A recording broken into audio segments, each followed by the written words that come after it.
وأيوب إذ نادى ربه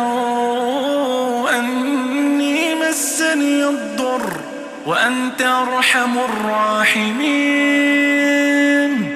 فاستجبنا له فكشفنا ما به من ضر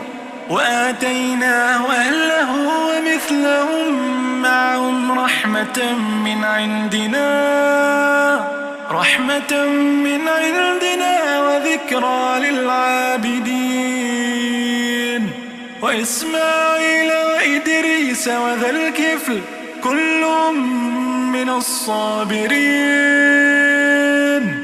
وأدخلناهم في رحمتنا إنهم من الصالحين وذا النون إذ ذهب مغاضبا فظن أن لن نقدر عليه